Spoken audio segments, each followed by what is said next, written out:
My name is Said the Open Committees for Defending the Revolution in Alexandria, and I'm glad to see you from here.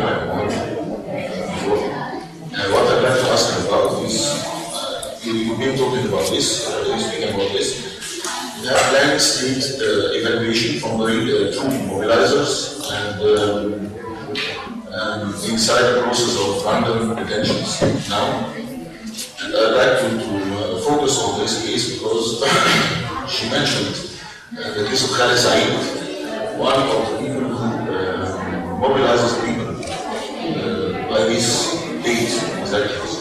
Was Hassan Mustapha, my colleague, and he was detained after the trials of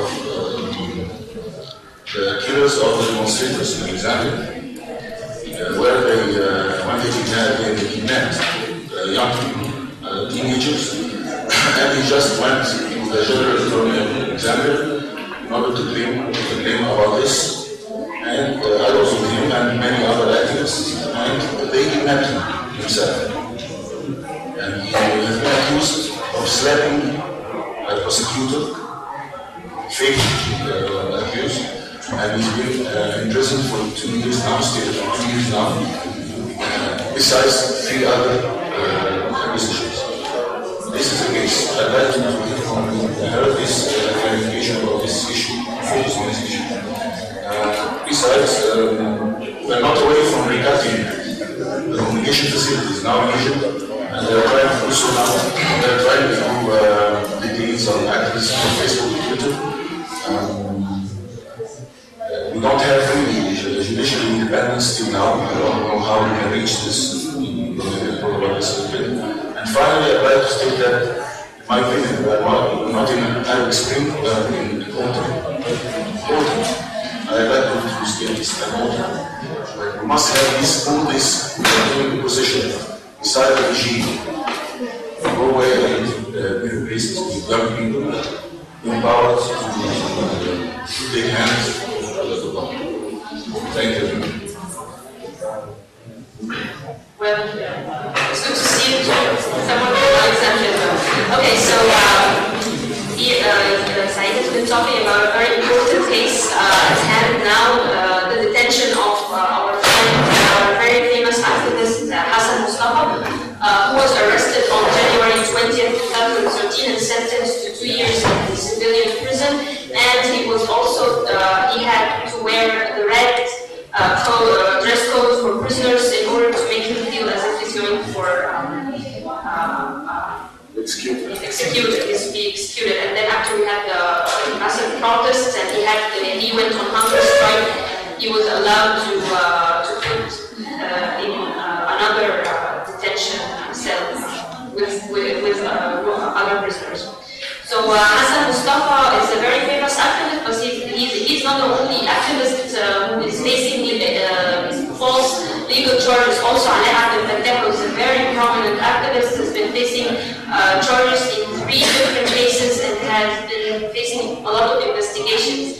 The regime, what the regime is trying to do is to control the people who are very effective in the streets, because they know that the streets are very powerful.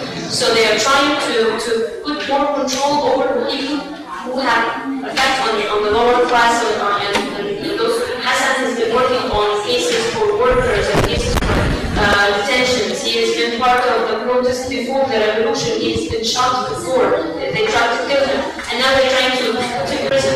The funny thing is, I have had his case papers and I've read it. There's a medical report for the officer or for the lawyer, the general attorney lawyer, that they claim he has slapped. And the medical report says that he suffered from detention. This is something that we find very funny accusations for activists. And Ali Abdel was facing charges because of a mention on Twitter. Someone mentioned him on Twitter, and he was facing charges because of tweets. So this is very funny. We are getting into a very ridiculous, ironic regime who is fighting activists with every way they can. The cutting of the connection cables, I've heard about it yesterday. I'm not really sure that this is meant to cut isolate Egypt again and have another communication problem. But I know for sure, as a technical person and an engineer, that cutting the cables is not an easy thing that happens every day the way they claim it is. So I don't know where we're heading actually with this communication thing again, but we have to wait and see during this couple of days and keep in mind this issue. Reconstructing the judiciary system and the Ministry of Interior, there are many plans for this, but we have not achieved any of these demands yet, so probably we need a very long way fighting for the reconstructions of the very most important organizations. Thank you.